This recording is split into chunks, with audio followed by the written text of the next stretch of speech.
Nice. Also cool.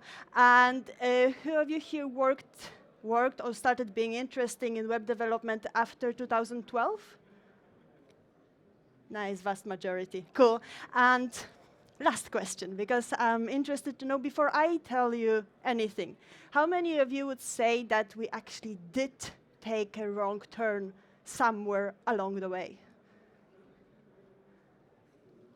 A lot of hands up. Okay. Now I would like to ask you to think about 1, 2, maybe 3, maybe 10 points in the time that we might have taken this wrong turn, and then we can compare what is my opinion to what is your opinion. I think that will be quite cool. So our story begins. Yes, it begins in 1989, when Tim Berners-Lee introduces the concept of World Wide Web. It was in March, and the second proposal followed in 1990. And this is the screenshot of the first page of this proposal, in which Mr. Lee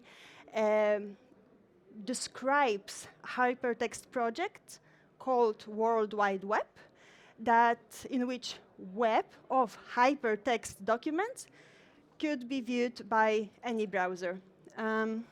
This is how the very, very first website looked like, info.cern.ch. It's available here. If you scan the code, you can still see it. And the funny story behind that is a picture. I found it on the CERN website, where they describe this story, is that this is actually very first web server that was just standing randomly on someone's desks with a white sheet of paper with the red text written on it. This machine is a working server. Do not power it down, because, well, with the one click, you could basically turn off the whole internet back then. So this is where our story begins. So let's imagine the internet at its infancy, right? It was nothing more than a handful of static websites. Felt more like a library, really, than a dynamic, user-focused experience that we know right now. It was rendered on the back end, no interactive maps, no fancy animations that we have right now. Minimal expectations from people. But like with every baby, right? Minimal expectations, but the pure potential that we as developers started discovering. So that's the beginning. Our journey starts in the year 1991. Hi, everyone. My name is Małgorzata Janeczek. I'm Polish. I know my name is difficult, so feel free to just call me Gosia. I'm a fullstack.net/React developer at Sector Alarm. I am co-author of DevOps Journey blog, devopsifyme.com. I will leave you links. I prepared a self-promotion, so you will get all the links at the very end of the presentation. I would love to say that I'm good at posting regularly. I'm good at having regular periods of regular posting, but we are trying to get up to speed. I work at Sector Alarm. Some of you might actually be familiar with Sector, because we operate here in Norway heavily. We provide alarm systems for your homes, workplaces, and I'm working on the back office solutions. I'm also a friend of international tech meetups here in Oslo. So if you happen to have a free evening, they usually meet on Fridays afternoons. I will leave the link for their website as well. It's a small group, small meetup for now, but they are growing. They are organizing a lot of cool, also tech talks. So if you have one evening free, feel free to just check their website later. Please focus now. And yeah, maybe the topics will align with your interests. So you are very welcome to join them as well. My presentations usually go with warnings. Warning number 1 is that during this presentation, some really bad dad joke might pop up. When I was rehearsing it, I was cutting off all of the jokes, but you know, going live is usually different than what I rehearse. So you are staying here on your own responsibility, okay? I'm not taking any responsibility for any cringe that might happen. And warning number 2, I had to use some AI with my rather, that's a little say, very poor design skills to present to you what I would like actually to tell you. So please, please have mercy. It's also warning number 3 that I don't have a slide for because it's a small thing, but it will be opinionated, right? We have only an hour, so I cannot squeeze in the entire history with every tiniest, littlest, smallest, littlest is not the word, smallest event that has happened. So I got the privilege of choosing the most significant and important events that had happened over those 30 years. So having that said, I will take a sip of water to just, leave you hanging for a little bit. And we are good to go with the chapter 1 of our story, the origins.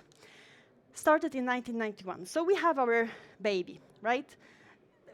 At the very early days, we basically had nothing, like what HTML, some CGI scripts, languages like Perl. The backend role was limited. The frontend was even more limited than the backend at that time. Infrastructure was very, very simple, basically servers standing somewhere in the corner of the room. Security, basic authentication, if any. And little users meant very little threats, right? But every good story and every good book needs a bad hero. So let's introduce one. As the web grew, we started gaining more and more users, which means new challenges appeared, that they are proudly represented here as this beast.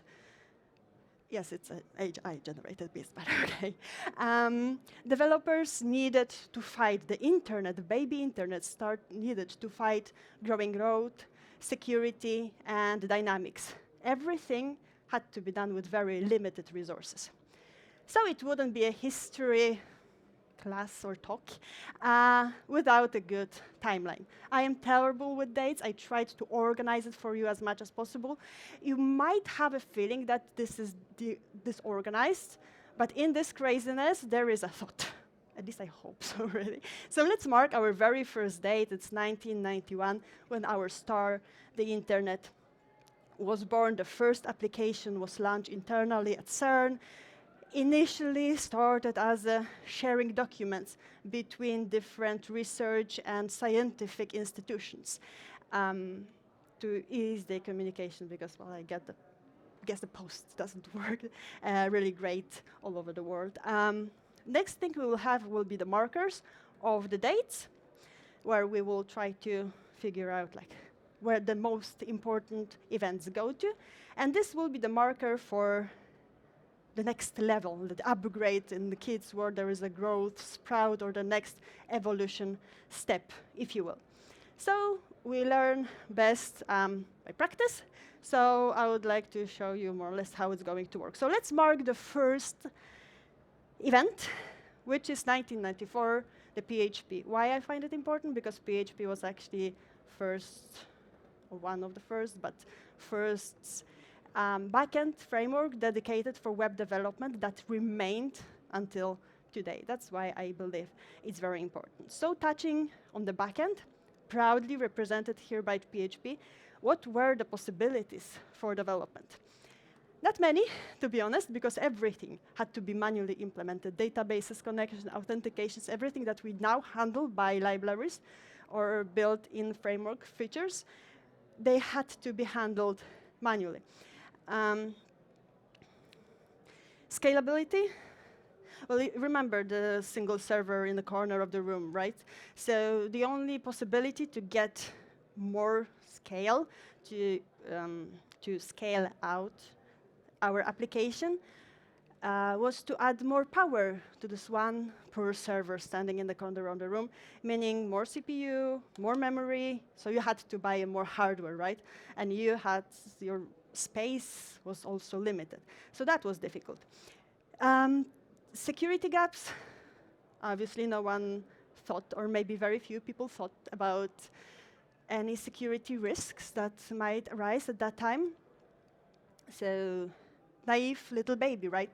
Our security, how we, now I forgot the word, addressed the security was just like with a baby, right? We trust everyone. Poor, naive little baby. When we talk debugging, testing, debugging, logging. That was more or less what was happening. And testing, if you were lucky enough to have testers, it was manually clicked, right? So forget any automation at those early days. And everything was processed synchronously. Frontend didn't look much better. And at this point, I promise I will not talk a lot about versioning. But I just want to highlight what was happening so that I will give you the example for HTML. And it might come back at some point, but it will not be highlighted here. So what happened is HTML version 1 was not officially standardized. So the very first application that I just showed you the screenshot of was written in this HTML1 version that was developed internally at CERN. And it was very informal as a more practical way to share the links to the documents on the World Wide Web. And the structure was based of standard generalized markup language. And it wasn't until 1995, so 4 years later, when HTML has officially been standardized. So this ad hoc beginnings of, in this case, HTML, highlights how it grew organically alongside the explosive adoption of the web. And its creation was driven more by the need rather than very careful planning. What can I say about HTML here, where it was designed for structuring static documents with very limited functionality, focused solely on the plain text, maybe some simple images, maybe, and of course, no offline capability whatsoever. But then, fear not, 1995, groundbreaking event happened. One event happened. It's so important and close to my heart that I had to change the color of the marker for that. Namely, JavaScript has been launched. And it deserves super highlight, in my opinion. But its beginnings were crazy. Let me say it that way, because it was created in Netscape. It was originally supposed to work only with Netscape Navigator 1 browser. At that time, and later, all the browsers, every single browser, had its own implementation of JavaScript. Then it wasn't even called JavaScript, as we know right now. It was named Mocha. But if I put Mocha here, you'd probably be like, what? So let's go for JavaScript, right? And it was designed to enhance and promote user interactions with the browsers, added simple dynamic behavior. So what we gained was handling some simple events like on click, on mouse, hover, some basic types, very basic types, some structures and basic error handlings. But as you can imagine, if every single browser back then had their own implementation of something, there was no standard and no consistency whatsoever. Poor debugging tools. OK, now I have to ask you an honest question. How many of you actually work with JavaScript? How many of you still use console log to debug your application? I thought so, yeah, but we have fancier debugging tools right now. So I'm happy to see that I'm not the only one still using console log. And security concerns, because when JavaScript first popped up, developers started underestimating the validation on the backend. So the whole validation was focused, fields validation for your forms, was happening on the front end, which you can imagine was very easy to overcome with just disabling your JavaScript on your browser. And you were like, surprise. I can do anything with your application right now. Last but not least, for this period of time, a little bit of drama and spice.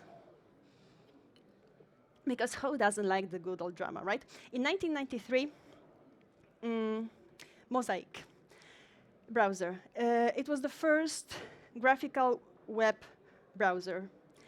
And it's, of course, important to mention as it is, because it's kind of created the path for whatever comes next. But in October 1994, Mosaic was well on its way to become world's most famous browser, the standard interface to use. But in 1994, Netscape Navigator pops up. And you might ask, cool, competition, what's the spice? Well, I find it kind of interesting that Netscape Navigator actually was founded by a former Mosaic developer. Employee going against his former employer, causing the first browser war. And with this browser war, we will end chapter 1, going seamlessly to chapter 2, the rise of activity. So we gained some structure, color, and movements in our web applications. But we were still scrambling a lot. So our baby, it's not a baby anymore, is a toddler or a schooler, preschooler baby. He was bravely fighting the monster of growing monster of our users and the new challenges that it faced along the way. So of course we had some, we gained a lot of tool, right, in very short period of time. So let's see what happened later. So in 1996, we gained something that called ASP has been launched. And it's a Microsoft technology that was a part of Internet Information Service, IIS, yes. It was one of the earliest server-side scripting environments designed for web development and was for more of a corporate usage, really. And now that we are talking a little bit about backends, so the era of CGI is still there, okay? We gain more and more things, but the backends are still mostly written in Perl, C, or Shell. They still request, every single request still spawned a new process, so it was extremely inefficient and slow. It was great for smaller applications, but if you wanted to build something larger, it was difficult. Monolithic architecture is still a thing at that time. But the first time we get the idea of actually spreading like the monoliths, of separating logic, and it was not microservices quite yet. I'm talking more of MVC at this point, because this is when the concept of model view controller started forming. So our baby was bravely fighting back also on the front-end side, because we gained definitely some new technologies and new frameworks here. First of all, CSS has been standardized. Again, this is another example of very, very ad hoc beginnings, because CSS at first has been introduced internally at CERN 2 years beforehand and been standardized only in 1996. And quite like HTML, focused solely on formatting static text, just web text, right?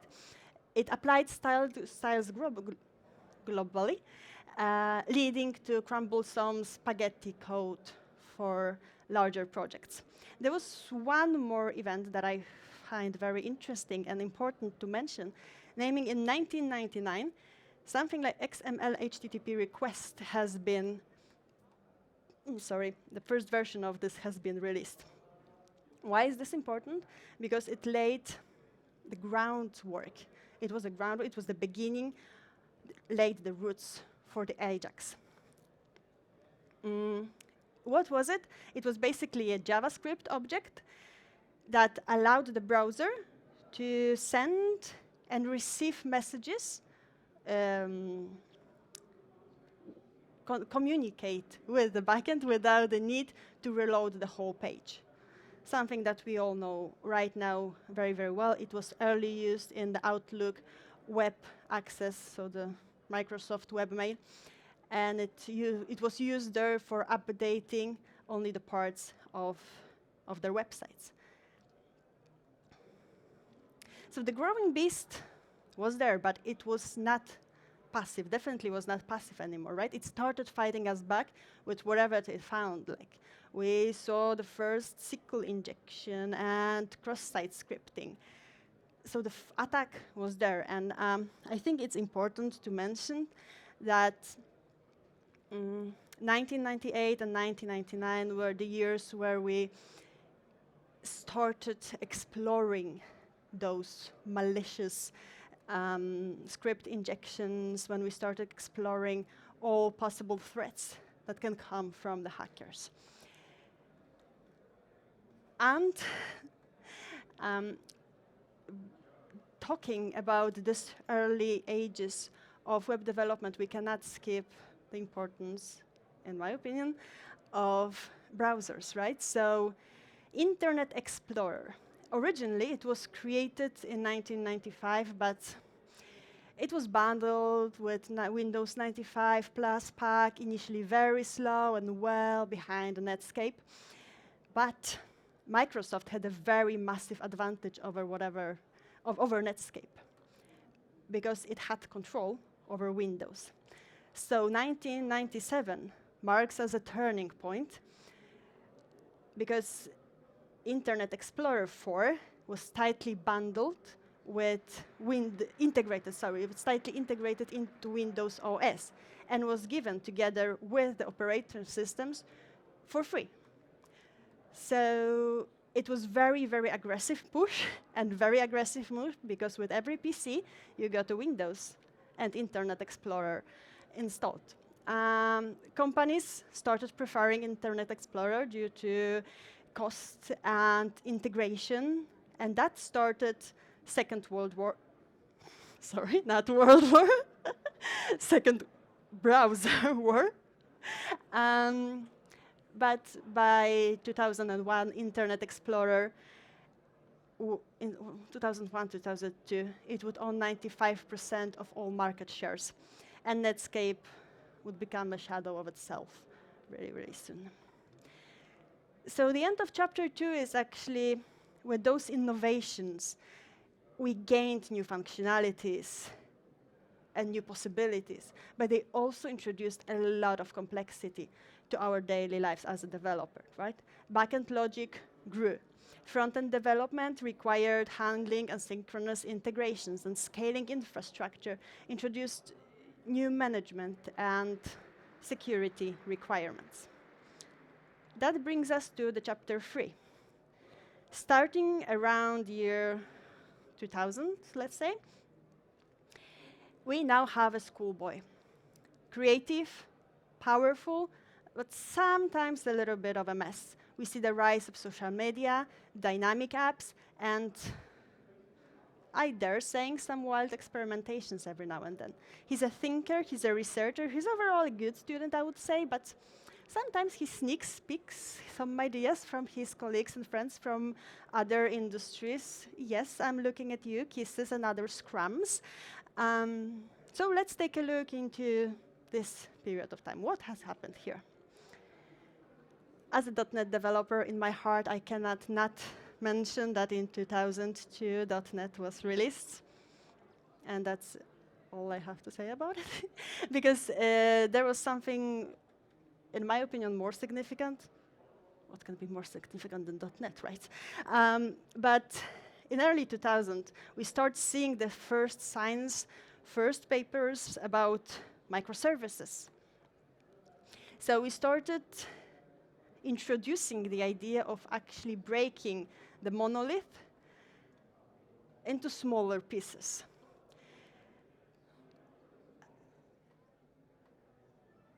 Yes. At that era, also, 2004 marks as a very important date. And it's a rise of Ajax. Ajax, when the Ajax was actually not even created, because you cannot say that it was created. I will get into it in a second. But it gets labeled. So Ajax, I think that most of us know this technology. It moved us toward more of being an application rather than a static application, rather than a static web showing just a text, right? So no full page reloads. We could just update a little bit, and that might sound familiar to you because I mentioned this thing exactly, right? And this is where we come to the point that Ajax was not created per se. Of course, it was kind of created, but all the technology that we needed to do that actually was there already, right? Because we had JavaScript, we have XML HTTP request, we had XML, we had HTML and CSS. So what was new? It was actually putting them all together and starting using them all combined and labeled them just a year later, so that now we gained something completely new, the new way of building the web apps.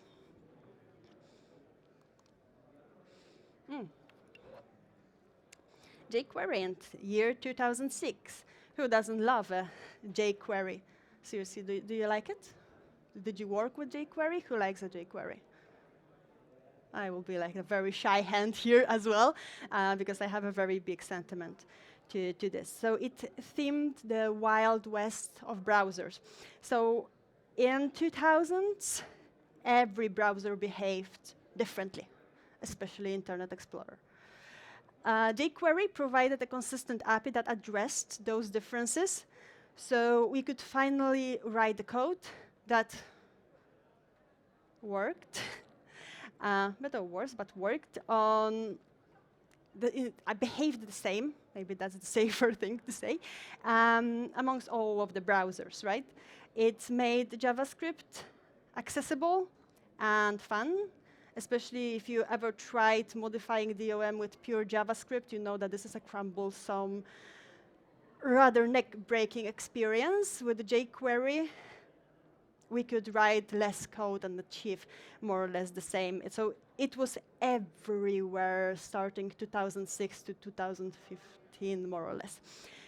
And it was a huge, huge thing, especially that it laid also roots for later JavaScript frameworks that we know probably more widely right now. This is also, as I mentioned, era of social media, and the first worldwide very popular social media arise, like Facebook or Twitter. In 2007, just a year after jQuery has been released, a very important event also took place. And you might think, like, iPhone? We're talking about web development. And yes, because releasing of iPhone caused or triggered us developers to switch the way of thinking. So we had to shift the way we approach, change the way we approach web development.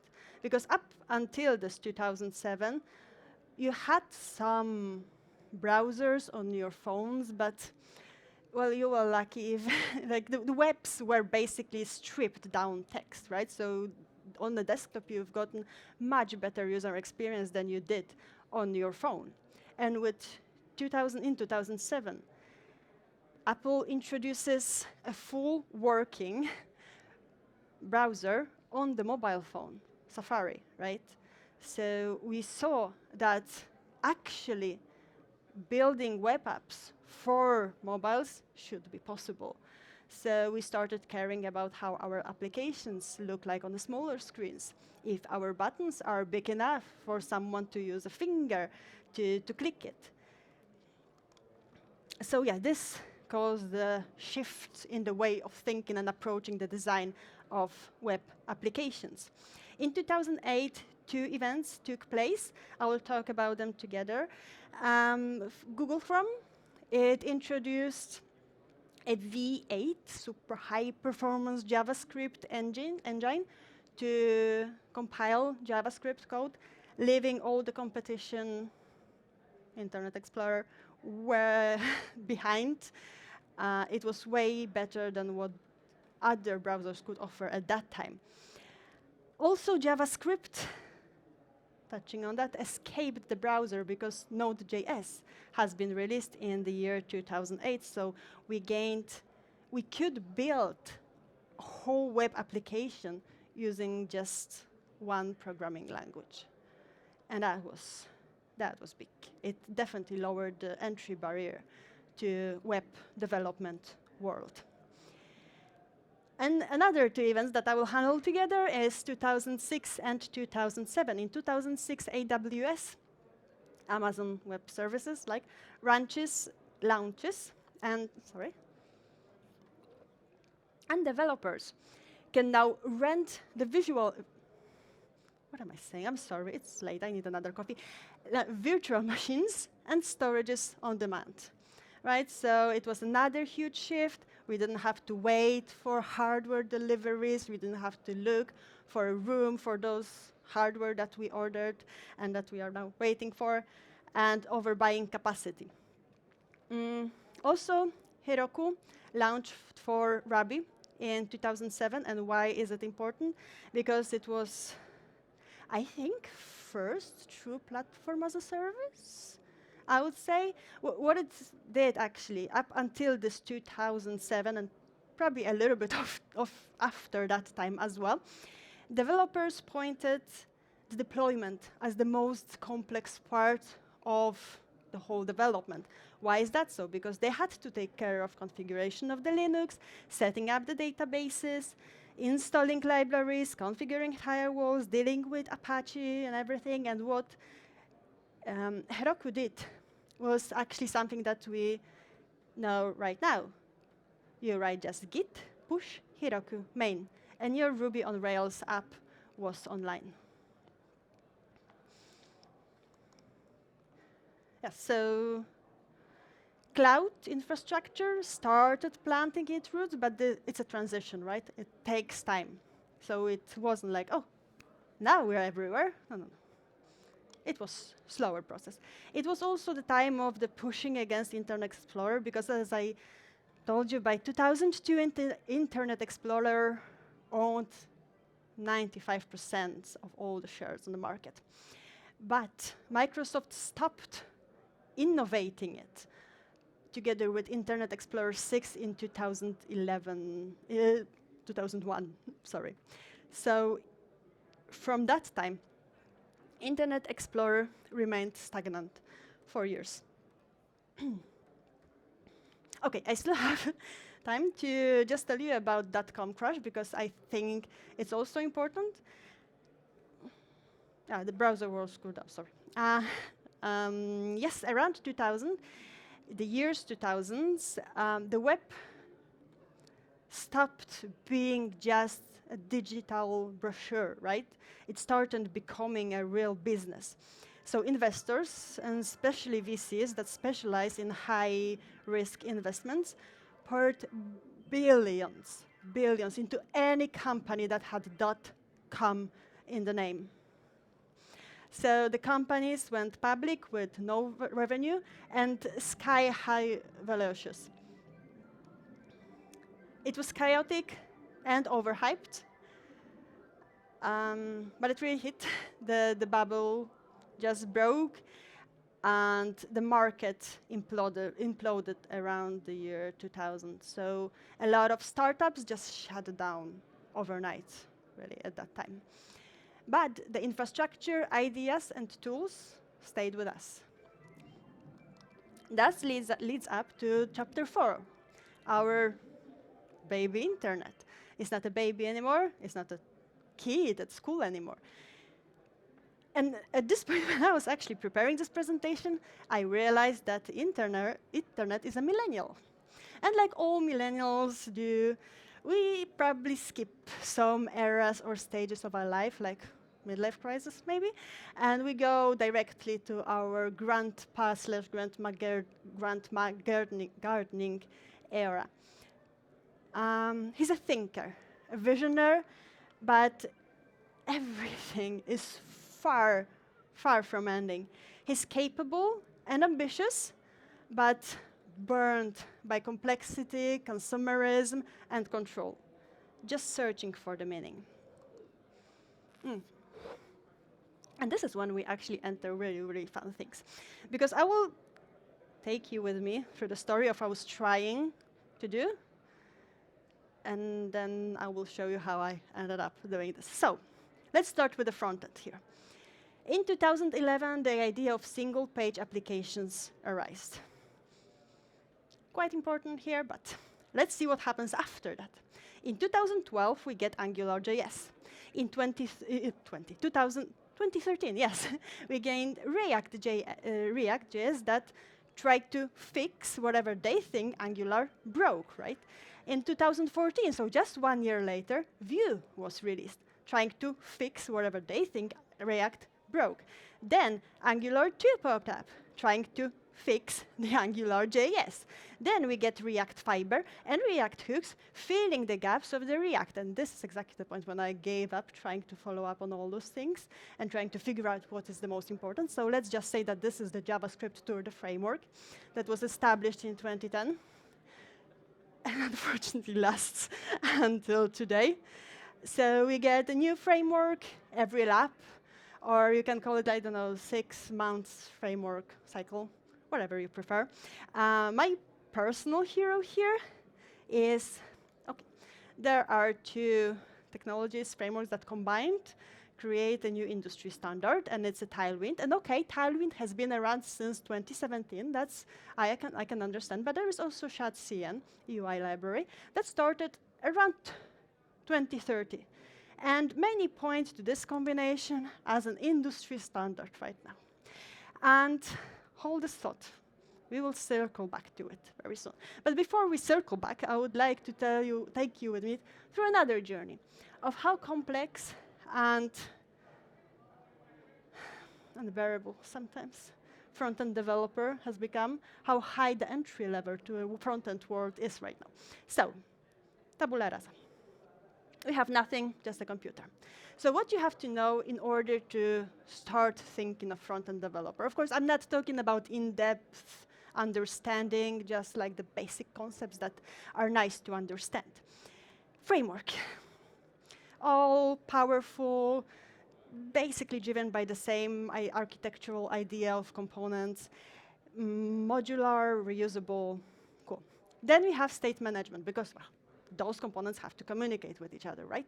Then we add on top of that the client-side routing that was introduced, and that SPA requires from us. Then we have component libraries, because you don't want to write a code for every single button, every single input. Who does that, right? It's better to use something that someone already has done, or if you are ambitious, you can do something like a design system. A lot of companies actually do this with programs like Figma, right? That designers does something and we get CSS for it, a huge shortcut, okay? Then there is tons of tooling around libraries, around JavaScript transpiles, because turns out that not all the browsers understand modern JavaScript features, so we have to transpile them to make them backwards compatible. Some CSS processors and post-processors, performance optimization, security. Oh, asynchronous data fetching and security, that was the order. There is a lot to take in at the beginning. And let me highlight that it all started with HTML and single documents, right? Let's look at the backend. So here situation is more or less the same. I gave up trying to put everything nicely on the timeline. If someone wants to, I'll be happy to see it, actually. So I took the timestamps of 2 years, 22 and 2010 and 2012. It's the first timestamp. Is just we didn't just evolve, we refined the whole backend. So actually here is where Express made Node.js very usable. So even though it was created in 2008, it actually started gaining more and more popularity in this period of time. 2012 also marks as that's a more fun fact, as a year where NPM packages NPM crossed the line of 10,000 packages, if you find it interesting. I did, that's why I'm saying it. Also, REST and JSON, the combination of those two, became the new HTTP religion, if I may say it. NoSQL went from being just a hype straight to production. And actually, around here, I think we started something that I like, called referring to as a hype coding. Then another period is 2013 to 2015, when the backend got decoupled and containerized. This is where, yet another example of hype coding. We went from running code on servers to running our containers on the cloud. In 2013, the Docker was born, lightweight, portable containers that replaced virtual machines for many, many workloads. And actually made deploying microservices super easy. Oh, yes, and in 2015, I forgot about that fact. Good, I have my notes on me. Kubernetes, was first introduced in 2015, introduced by Google. And it introduced, I already introduced, never mind, orchestration to containers on the scale, making a Docker production ready, basically. In 2018, backend wasn't just something you deployed, it was something that you actually orchestrated.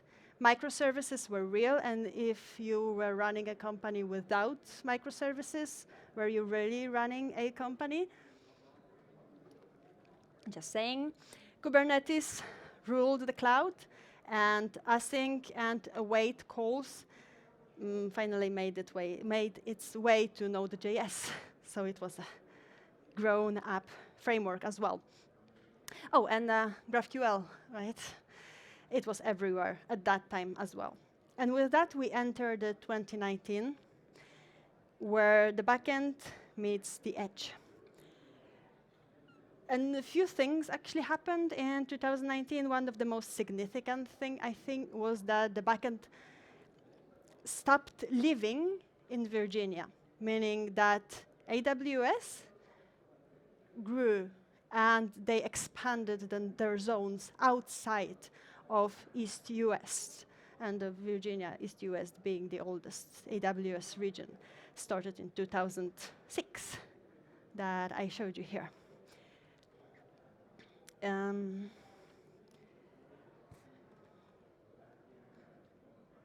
Yes, APIs, sorry, I just had a brain fog for a little bit. APIs went from centralized and global to being more personalized and local, meaning that we moved code and data physically closer to the users. And this was the beginning of Edge native backend. Beginning of the era that's, from my point of view, stops really being a history and starts being modern web development that we live nowadays with. So with this, our story of the internet ends. But it wouldn't be a great book without a good epilogue, right? So with this, I asked ChatGPT to help me a little bit. And I asked him to tell me, or write me, what does he think the web development will look like in 10 years? And from the points, like 10 or 15 points that it's split out, I found one that was very nicely put. Everyone is talking about AI right now. That's a new hype that we are living. And it said that AI won't just assist us. It will become a junior developer on our team. So it will not be just a co-pilot anymore. It will be our teammate.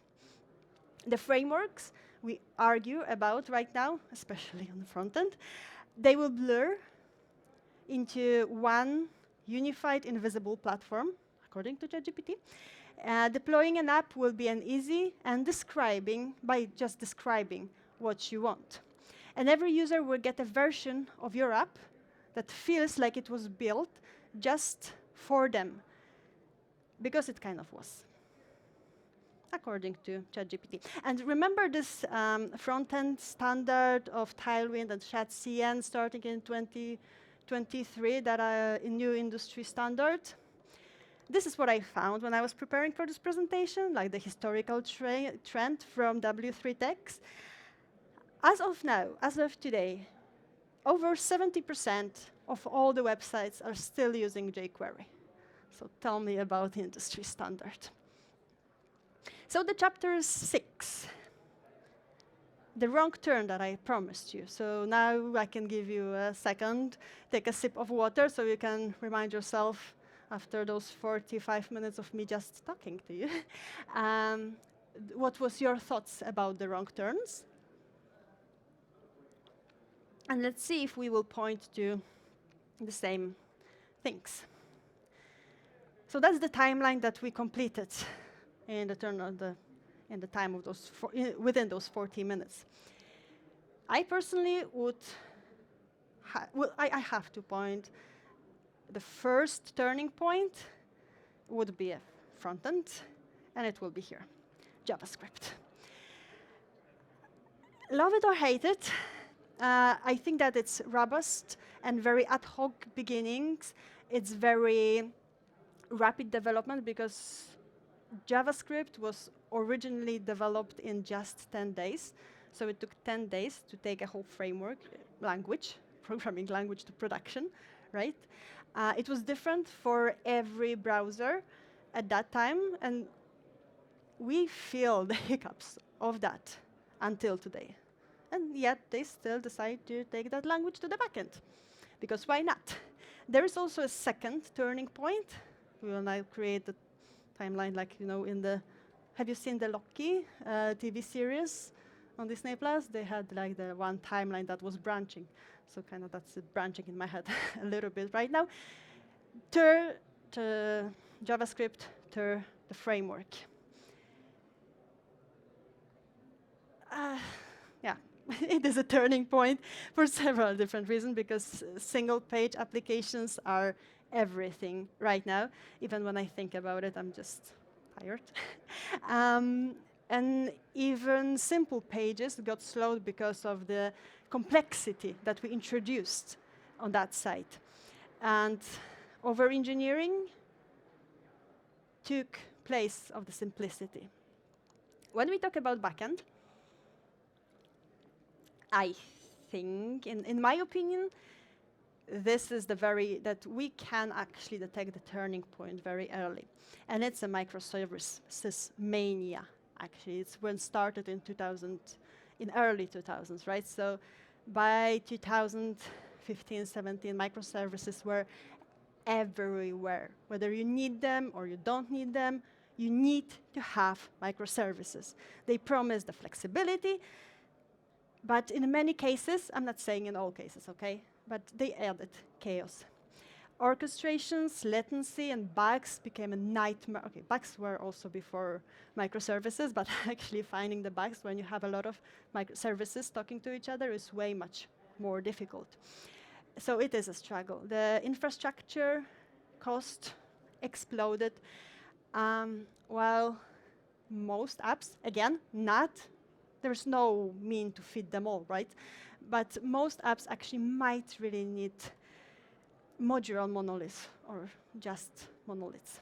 There's also one more point that kind of is connected to what I just said.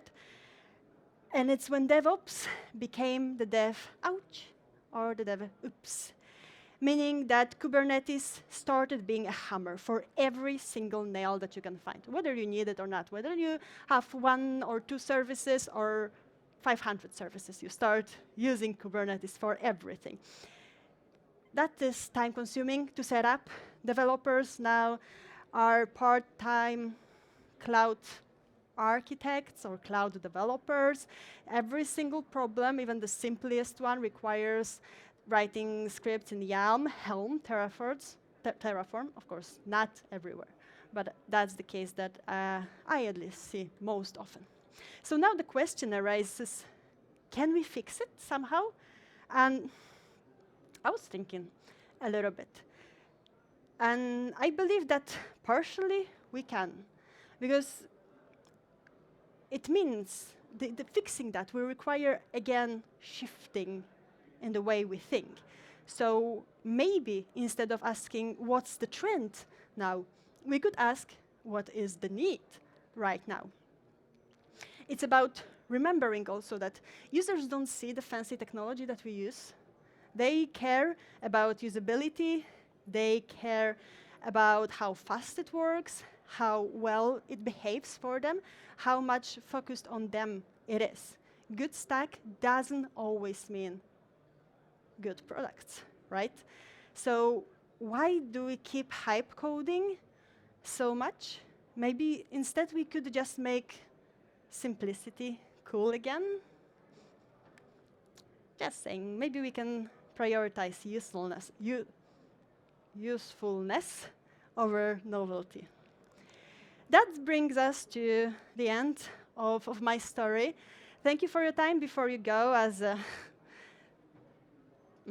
typical influencer speaker, I prepared a link tree for you with all of the links that you might find useful. You will find the links to our blog, to my LinkedIn. Feel free to add me to connect, ask, question, talk.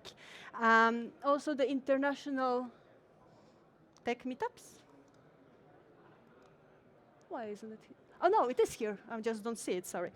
Also, there is one thing. There is a poll and question. You can see the Web Dev Trends NDC. I would very much appreciate if you could take 10 to 15 minutes to answer some questions. I would love to get to know your opinions about the complexity of web development right now. What is your experience? What are your thoughts? Questions are mostly closed, so A, B, C, D, right? But if you feel like leaving a note, that's also very much appreciated. Do you have any questions? No? Cool. If you would like to chat, I'm here. I will be here until the end of today and tomorrow. Thank you so much for your attention.